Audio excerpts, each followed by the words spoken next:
Hello guys, welcome back to education IQ। I hope आप सब अच्छे होंगे। तो आज का जो हमारा द हिंदू एडिटोरियल आर्टिकल है वो है the Israel Palestine conflict is at bend point. Bend point का मतलब क्या होता है ना, यहाँ पे जो थोड़ी सी चीज़ें हैं, थोड़ी सी जो है वो एकदम कंट्रोल में आ जाएं, ठीक है, थोड़ी बहुत, उसको बोलते हैं बेंड पॉइंट, मतलब थोड़ा सा झुकाव होना। तो जो इज़राइल और पैलेस्टीन के बीच में जो युद्ध चल रहा है, जो वॉर चल रहा है ना, वो ये जो कन्फ्लिक्ट है, ये जो झगड़ा है ना, वो तो एक बेंड पॉइंट पे आ गया है। ठीक है, बेंड पॉइंट होता है जहाँ पे थोड़ा सा झुकाव की तरफ आ गया है।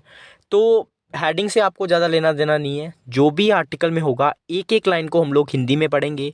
कोई भी डिफ़िकल्ट वर्ड मीनिंग आएगा, कोई भी इंपॉर्टेंट टर्म आएगी, वो मैं आपको साथ साथ में बताता चलूँगा। तो स्टार्टिंग से लेके लास्ट तक पूरा वीडियो देखना और इसके बाद जाके इसको खुद से पढ़ना। इसका जो PDF है वो आपको टेलीग्राम पे मिल जाएगा, और टेलीग्राम का जो लिंक है वो आपको मिल जाएगा कमेंट बॉक्स में। जो मेरा फर्स्ट कमेंट होगा उसको मैं पिन करके रखूँगा। दूसरी बात मैं आपको बता देता हूँ, ये जो मेरा वीडियो है ना, ये वीडियो है 31 अक्टूबर का, लेकिन 31 अक्टूबर को मैं वीडियो नहीं चढ़ा पाया, थोड़ी सी प्रॉब्लम आ गई थी बीच में। तो उसकी वजह से ये वीडियो जो है मैं अभी अपलोड कर रहा हूँ। तो आप लोग इसको देखो, इसका PDF मैं आपको दे दूंगा और इसको देखो। तो स्टार्ट करते हैं आज का the Hindu editorial article without any time waste. मेरा नाम है अभिलाष। तो क्या लिखा हुआ है, एज आई वॉच द, अब उस एक सेकंड में आपको कुछ और भी बताना चाहता हूँ। ये जो आर्टिकल लिखा हुआ है ना, ये किसने लिखा हुआ है, जो अम्बेसडर हैं, परमानेंट रिप्रेजेंटेटिव है India to the UN and first Indian representative to the Palestine authority, जो कि 1996 से लेके 1998 के बीच में ये रहे हैं। तो इनके व्यूज़ जो हैं वो काफ़ी मैटर करते हैं। ये अपनी जो है वो एक स्टोरी टाइप बताएंगे और उसके बाद पूरा एनालिसिस करेंगे वार के ऊपर। इन्होंने क्या लिखा हुआ है, as I watch the television and see Gaza being pulverized, I am informed that the apartment building I had lived in for 2 years in Gaza between 1996-1998 was bombed and brought down 2 weeks earlier। तो ये जब television देख रहे थे तो इन्होंने देखा कि जो गाज़ा है ना, जो पैलेस्टीन के अंदर में गाज़ा स्ट्रिप है, जहाँ पे हमस जो ग्रुप है, जो सुन्नी मुस्लिम्स का जो ग्रुप है, उन्होंने कब्जा करके रखा हुआ है वहाँ पे।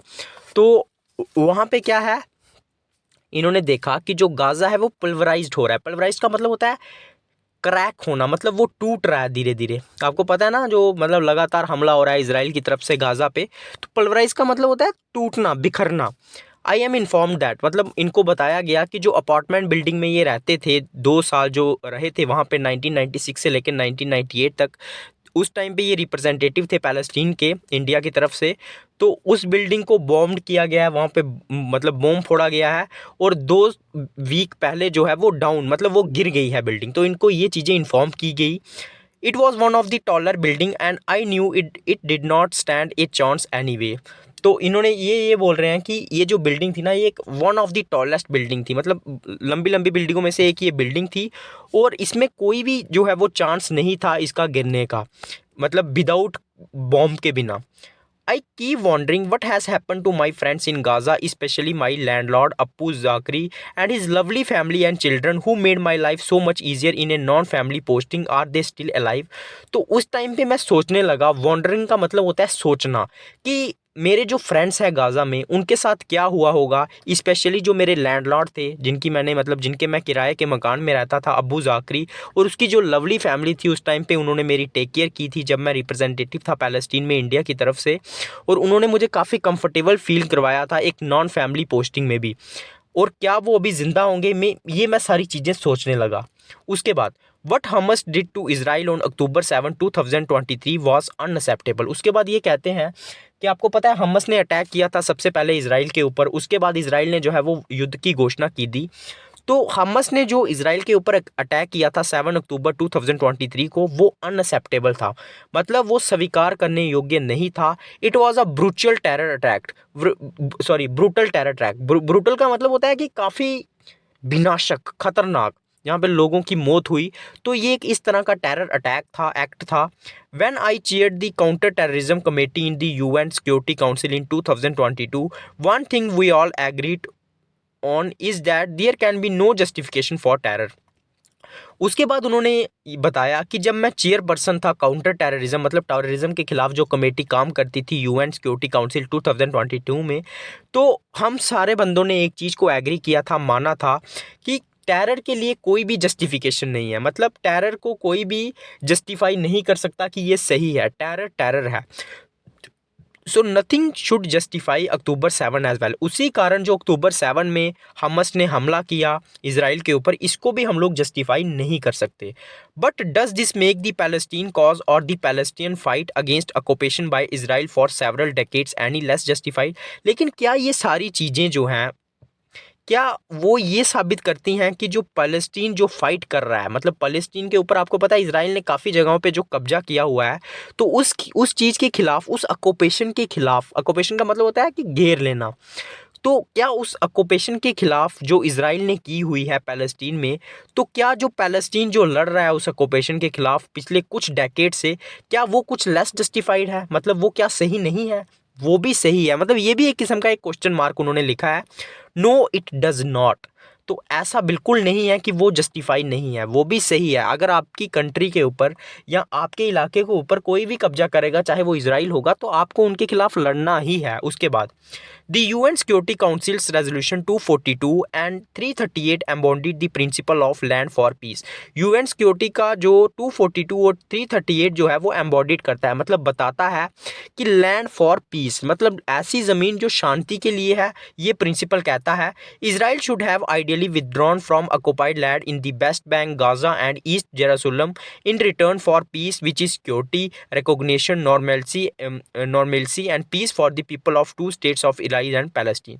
उसके बाद ये कहते हैं कि इसराइल शुड हैव, मतलब आइडियली अगर हम लोग सही तरीके से कहें तो इसराइल को जो है ना विदड्रॉ कर देना चाहिए था, मतलब वापिस आ जाना चाहिए था जो उन्होंने कब्जा कर रखा है वेस्ट बैंक के ऊपर, गाजा के ऊपर, ईस्ट जेरूसलम का जो इलाका है, ठीक है, वहाँ पे। किसके बदले में? शांति के बदले में, सिक्योरिटी के बदले में, रिकॉग्निशन के बदले में, ताकि नॉर्मेलसी आ जाए और पीस आ जाए उन लोगों के बीच में जो इसराइल और पैलेस्टीन के अंदर रहते हैं। Interestingly, the revised 2017 Charter of Hamas too accepted a two-state resolution based on 1967 borders। मतलब अगर ये काफ़ी इंटरेस्टिंग बात है कि जो रिवाइज्ड 2017 चार्टर था हमस का, उसने भी इस चीज़ को एक्सेप्ट किया था जो टू स्टेट सोल्यूशन था, मतलब 2 स्टेट होनी चाहिए, इसराइल और पैलेस्टीन को जो है वो अलग कर देना चाहिए एकदम, जो कि 1967 बॉर्डर्स के ऊपर बेस्ड था। लेट अस फेस इट, इसके ऊपर हम लोग मतलब इसको देखते हैं, इसका सामना करते हैं। The two state solution can alone can bring peace. सिर्फ जो टू स्टेट सोल्यूशन है ना, मतलब अगर हम लोग पैलेस्टीन और इसराइल को अलग अलग कर दें, क्योंकि इसराइल के अंदर ही पैलेस्टीन है, तो ये सारी चीज़ें जो है शायद पीस ला सकती हैं, शांति ला सकती हैं। A one state solution is a non state non solution. मतलब एक स्टेट सोल्यूशन जो है ना, ये नो स्टेट सोल्यूशन है, मतलब ये सही सोल्यूशन नहीं है, ये नॉन सोल्यूशन है। क्योंकि अगर आप एक ही स्टेट में रहोगे, एक ही कंट्री में रहोगे, तो आपके बीच में झगड़े तो होंगे ही। इसराइल इंटरेस्टिंगली कैनॉट लेट हमस टेरर गो अनचैलेंज। तो इसराइल जो है ना वो क्या करता है, जो हमस की तरफ से चैलेंज आता है ना, उसको मतलब छोड़ता नहीं है इतनी आसानी से। कैनॉट लेट हमस टेरर गो अनचैलेंज। अगर हमस कोई चैलेंज करेगा, अगर वो ग्रुप कुछ हमला करेगा, तो इसराइल भी उसके बदले में हमला करता है। The infrastructure built by Hamas in Gaza needs to be dismantle. जो इंफ्रास्ट्रक्चर हमस ने गाजा के अंदर में बिल्ट किया हुआ है, बनाया हुआ है, उसको डिसमेंटल करने की ज़रूरत है, उसको अलग करने की ज़रूरत है। डिसमेंटल का मतलब होता है अलग करना। तो जो भी इंफ्रास्ट्रक्चर हमस ने बनाया हुआ है, जो सुन्नी मुस्लिम्स का जो ग्रुप है, उसको डिसमेंटल करने की ज़रूरत है। And the Israeli hostage is release. और जो इसराइल के जो होस्टेजेस है, मतलब इसराइल के जो लोगों को बंदी बनाया हुआ है, उनको भी छोड़ने की ज़रूरत है। For Israel every Israeli life counts. Israel के लिए जितनी भी जो उसके जो कंट्री के जो बंदे हैं, उनकी लाइफ जो है वो काउंट है, मतलब मैटर करती है। But how much does a Palestine life count for. तो जो पैलेस्टीन है उनके लोगों की लाइफ कितनी मैटर करती है, वो भी देखना होगा हमें। ये भी एक क्वेश्चन मार्क है।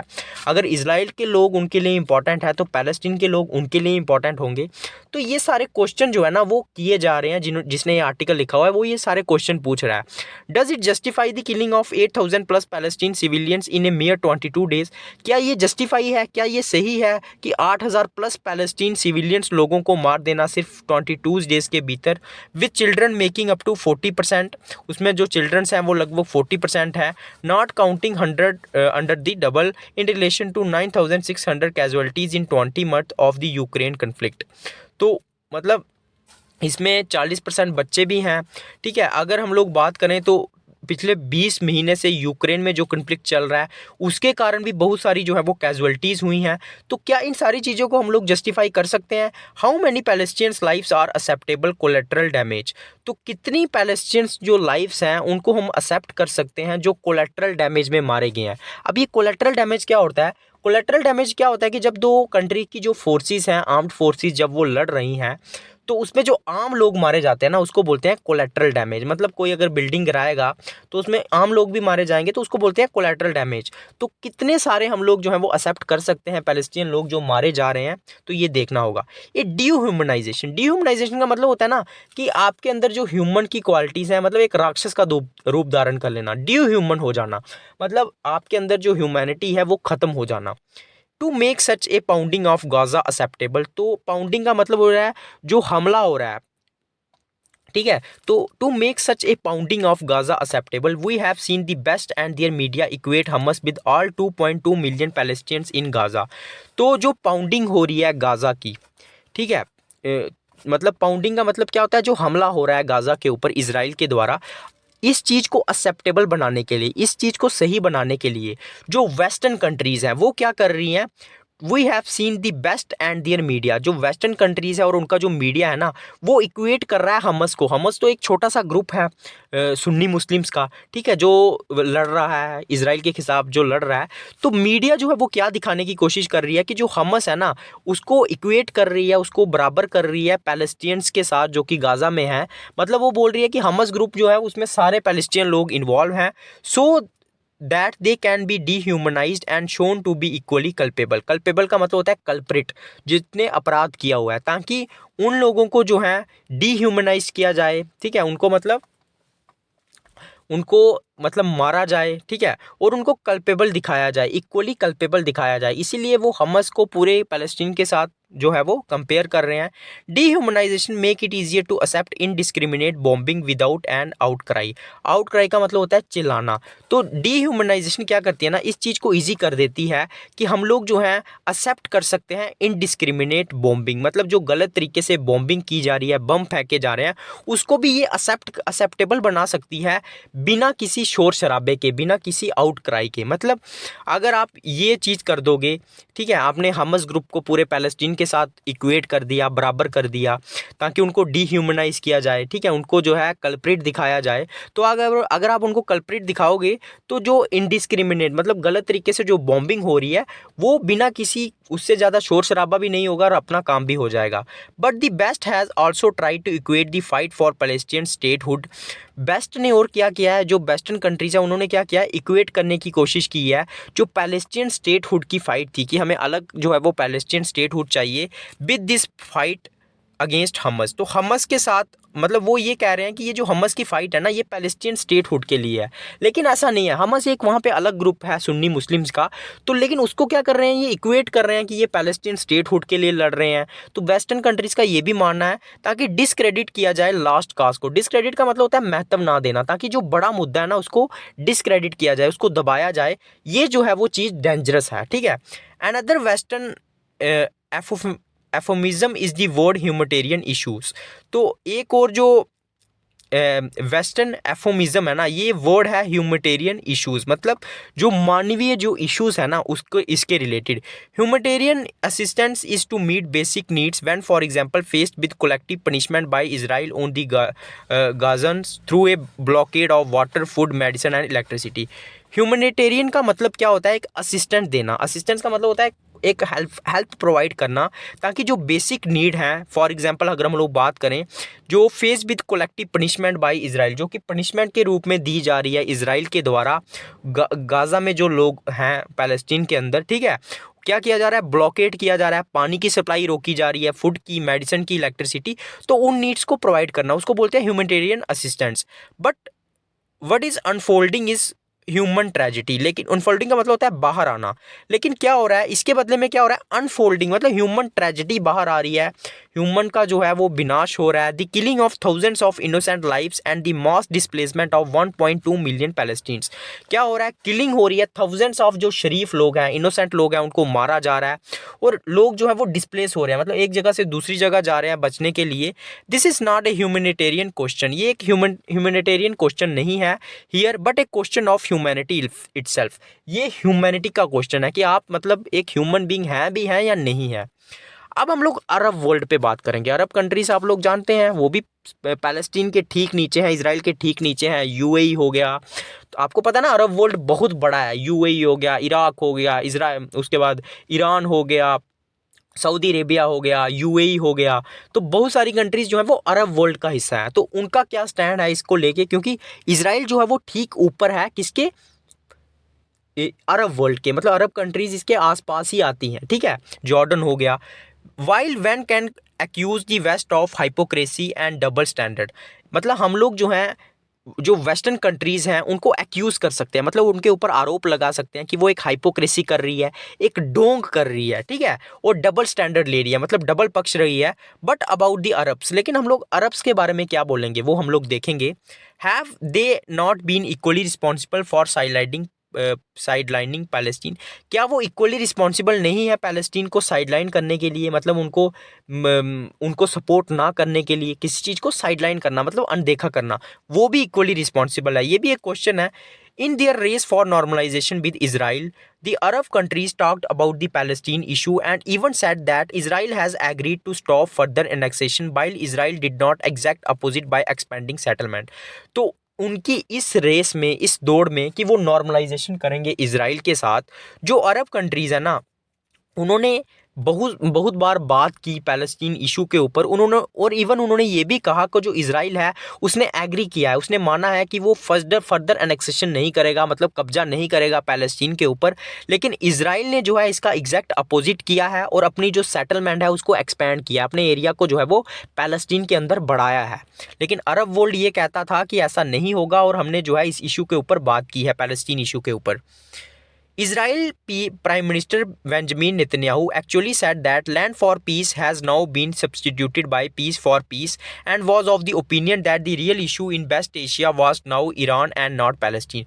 Even जो इसराइल के पीएम है ना, उन्होंने भी ये बोला था कि जो लैंड फॉर पीस है ना वो भी सब्सटीट्यूट हो गई है, मतलब बदल गई है और ये लैंड बन गई है पीस फॉर पीस, मतलब शांति के बदले शांति होगा, ना कि ज़मीन के बदले शांति होगा। और उन्होंने ये भी कहा था कि जो रियल इशू है ना वेस्ट एशिया में वो अभी ईरान है, ना कि पैलेस्टीन है।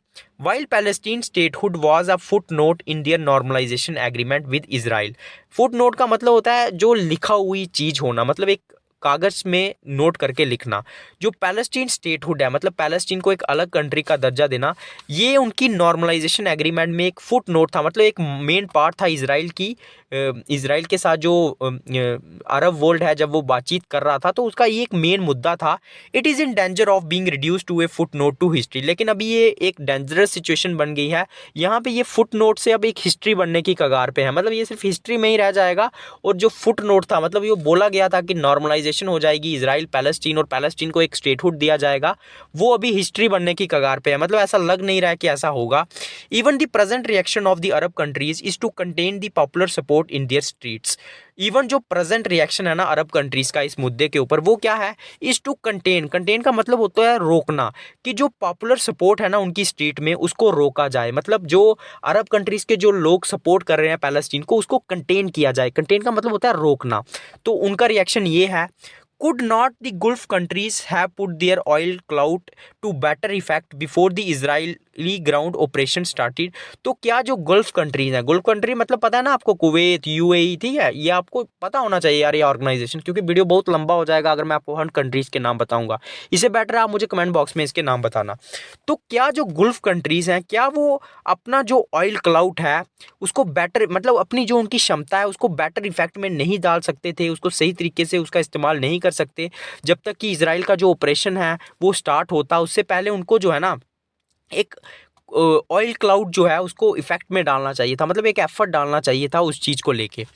Normalising relation with Israel bile ignoring the Palestine issue will not give them security. मतलब अपने जो अरब वर्ल्ड है, अगर वो ये चाहेगा कि हमारा जो इसराइल के साथ रिलेशन है वो अच्छा हो जाए और पैलेस्टीन इशू को अगर वो इग्नोर कर देगा तो इससे उनको सिक्योरिटी नहीं मिलेगी, especially when they are moving toward a more liberal governance in the Gulf. Especially जब वो एक अच्छी लिबरल गवर्नमेंट चाहते हैं गुल्फ के अंदर, गुल्फ कंट्रीज में। Israel is no less complicit in this of course. Israel भी, कॉम्प्लिसिट का मतलब होता है किसी खराब सिचुएशन में फंसना, तो इसराइल भी जो है वो कम कॉम्प्लिसिट नहीं है इस सिचुएशन में, ठीक है। उसकी भी बहुत सारी गलतियां हैं of course. Successive governments have strive to make the two state relation more and more difficult. मतलब लगातार गवर्नमेंट्स का बदलना और उनका प्रयास करना, स्ट्राइव का मतलब होता है प्रयास करना, ताकि जो टू स्टेट सोल्यूशन है ना उसको और ज़्यादा डिफिकल्ट बनाया जाए, मतलब इसराइल और पैलेस्टीन को अलग ना किया जाए, उनका भी इसमें बहुत बड़ा योगदान है। The current ultra nationalist government of Israel is only an extreme manifestation since it has openly declared is opposition to a two state solution. जो करंट अभी जो अल्ट्रा नेशनलिस्ट, बहुत ज़्यादा नेशनलिस्ट गवर्नमेंट है इसराइल के अंदर, उसकी भी एक एक्सट्रीम मैनिफेस्टेशन है। मैनिफेस्टेशन मतलब होता है उसका भी एक अजीब जो है, मैनिफेस्टेशन का मतलब होता है आपके विचार क्या हैं, उनकी भी एक, उनके जो विचार हैं जब से उन्होंने ओपनली कहा है कि वो अपोज करते हैं, मतलब निंदा करते हैं जो टू स्टेट सोल्यूशन है। How else can one explain the fact that 250 Palestine civilians were killed in the West Bank alone before October 7 where no Hamas is present. तो कोई इस फैक्ट को कैसे नज़रअंदाज कर सकता है कि 250 पैलेस्टीनियंस को मारा गया वेस्ट बंक के अंदर अक्टूबर 7 से पहले, ठीक है। उसके बाद जहाँ पे उस टाइम पे तो कोई हमस ग्रुप भी प्रेजेंट नहीं था, ठीक है। तो मतलब इसराइल जो है वो पहले से ही लगी हुई है पैलेस्टीन के पीछे। How else can explain the untrammelled expansion of settlement. Untrammelled का मतलब होता है अनकंट्रोल, जिसमें कंट्रोल ना हो। तो इस चीज़ को भी कोई कैसे एक्सप्लेन कर सकता है जो लगातार अपना एरिया जो है, सेटलमेंट जो है वो एक्सपैंड कर रही है Israel, and creating facts on the ground with everyone watching helplessly in the transgression of UN security resolution 234। ठीक है, वो जो यूएन का रेजोल्यूशन है उसको भी नहीं मान रही है, उसका भी उल्लंघन कर रही है और लगातार अपना जो है वो एरिया एक्सपैंड कर रही है और अपने ही फैक्ट बनाए जा रही है। एंड इवन मोर फंडामेंटली अगर हम लोग और भी मुख्यता से देखते हैं, Was it not Israel that nurtured Hamas to undercut the Palestine Liberation Organization and Fateh and latent President Yasser? तो क्या ये कहना सही नहीं होगा कि जो इज़राइल है, मतलब ये क्या कहना सही होगा, वॉज इट नॉट इसराइल, क्या वो इसराइल नहीं है जिसने नर्चर किया, मतलब पालन पोषण किया हमस का, ताकि पैलेस्टीन जो लिबरल ऑर्गेनाइजेशन है, एक और वहाँ पे ग्रुप था पीएलओ, ताकि उसको अंडरकट कर दे वो, ठीक है। मतलब हमस को उन्होंने खुद उसका पालन पोषण किया, उसको सपोर्ट किया पहले इसराइल ने, ताकि जो पीएलओ है, जो ऑर्गेनाइजेशन थी, जो लिबरल व्यू रखती थी, उसको ख़त्म किया जाए।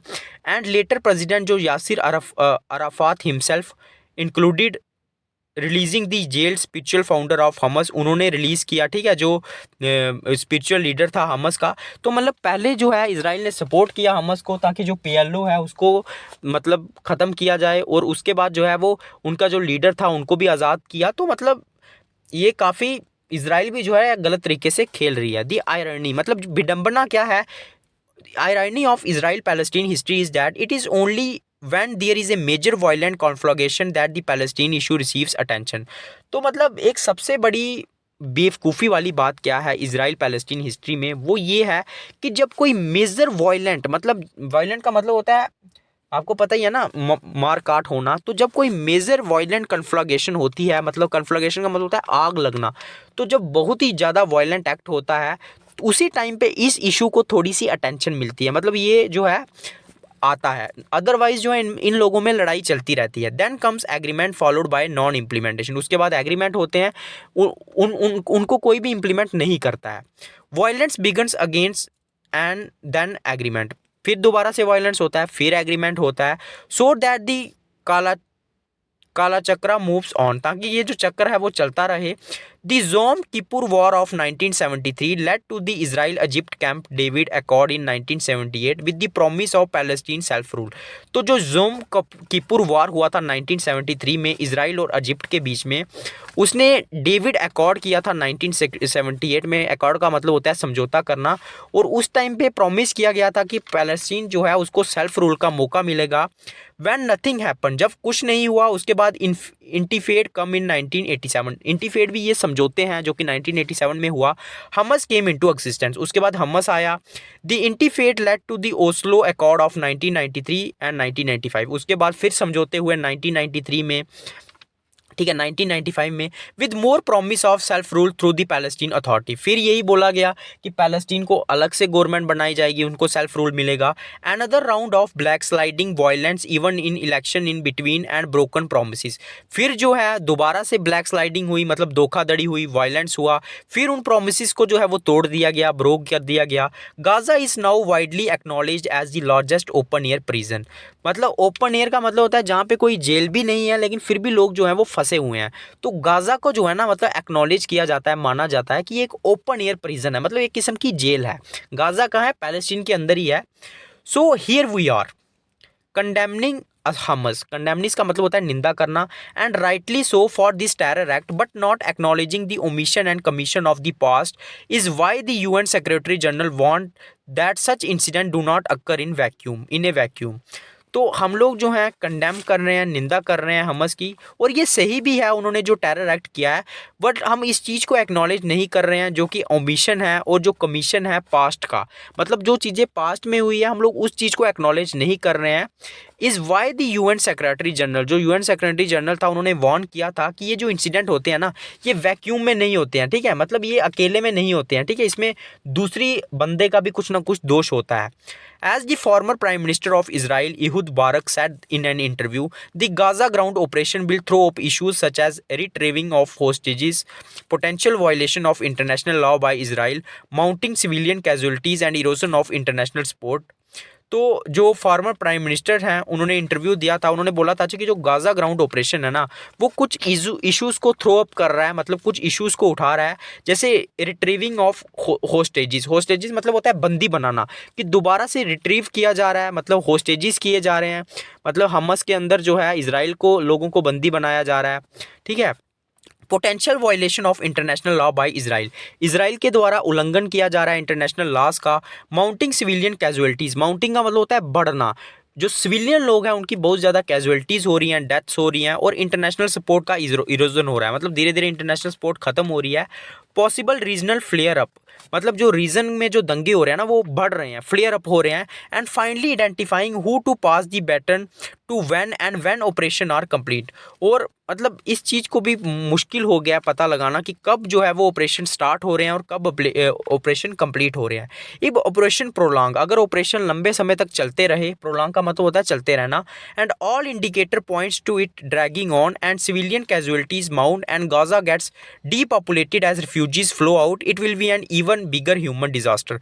अगर ये कैजुअलिटीज़ चलती रही तो क्या होगा, गाज़ा में जो लोग हैं वो उस वहाँ से चले जाएंगे रिफ्यूजीज़ के रूप में, तो और वो जो प्लेस है वो डीपॉपुलेटेड हो जाएगा, ठीक है, वो कम हो जाएगा, और ये बहुत ज़्यादा ह्यूमंस के लिए डिज़ास्टर है। It will potentially kill Palestine statehood unless the काला चक्रा brings about something more tangible than false promises. तो ये जो पैलेस्टीन स्टेटहुड जो इशू है ना, ये जो है ख़त्म हो जाएगा, मतलब पैलेस्टीन को जो अलग कंट्री देने की मांग की जाती थी, स्टेटहुड देने की मांग की जाती थी, वो ख़त्म हो जाएगा अगर अनलेस की कोई काला चक्रा दोबारा से आ जाए, दोबारा से जो है चीज़ें सही कुछ घूमने लगे, तो मतलब फॉल्स प्रोमिसेस के सिवाय कुछ टेंजिबल आ जाए, कुछ सही आ जाए, तो शायद कुछ हो सकता है। अदरवाइज़ ये जो पैलेस्टीन स्टेटहुड का जो मुद्दा है ना वो ख़त्म ही हो जाएगा। अब हम इंडिया के स्टैंड के ऊपर बात करेंगे इस मुद्दे के ऊपर। While we have always stood for a two state solution, India जो है हमेशा टू स्टेट सोल्यूशन की बात करता आया है। India has rightly being been wary of the fallout of terror act in Israel on its neighborhood। तो India जो है सही तरीके से जो है वो एकदम वेरी है, मतलब एकदम सावधान है, एकदम सतर्क है, जो भी फॉल आउट हो रहा है, टेरर एक्ट हो रहे हैं, ठीक है, मतलब फॉल आउट का मतलब होता है झगड़ा होना इजराइल के अंदर, on its neighbourhood. India is sync with the Arab world in its normalization with Israel, India जो है वो खड़ा हुआ है अरब वर्ल्ड के साथ भी खड़ा है कि उसकी जो है नॉर्मलाइजेशन हो जाए इजराइल के साथ, विद ग्रुपिंग उसके लिए उन्होंने ग्रुपिंग भी की है, I2U2 ग्रुप बनाया जिसमें इंडिया, इजराइल, उसके बाद यूएई, उसके बाद जो है वो यूनाइटेड स्टेट्स शामिल है। मतलब IU इंडिया, इजराइल और UB2 यूएई, उसके बाद United States. While we do not have a direct role yet, हमारा कुछ डायरेक्ट रोल तो इसमें नहीं है। Since it is the time the US and the West and the Gulf and the Arab world showed leadership first, ये time है कि इस टाइम पे जो वेस्टर्न कंट्रीज़ हैं हमारा कुछ इसमें ज़्यादा रोल नहीं बनता है, और जो अरब वर्ल्ड है वो कुछ रोल दिखाए, कुछ लीडरशिप दिखाए। Any regional fall out will affect us, कोई भी अगर फॉल आउट होगा, झगड़ा होगा तो उसका इफेक्ट हमारे ऊपर पड़ेगा। Therefore going forward it is important for India to come out not just against terrorism, आने वाले टाइम पे इंडिया के लिए इंपॉर्टेंट है कि जो भी इंडिया जो है वो खड़ा हो टेररिज्म के against, but also more forcefully against the human tragedy playing out in Gaza. लेकिन जो ह्यूमन ट्रेजिडी हो रही है, मतलब लोगों के साथ जो गलत हो रहा है गाज़ा में, उसके साथ भी जो है खड़ा रहे India. In this it is its proximity with Israel and the US will only be an asset.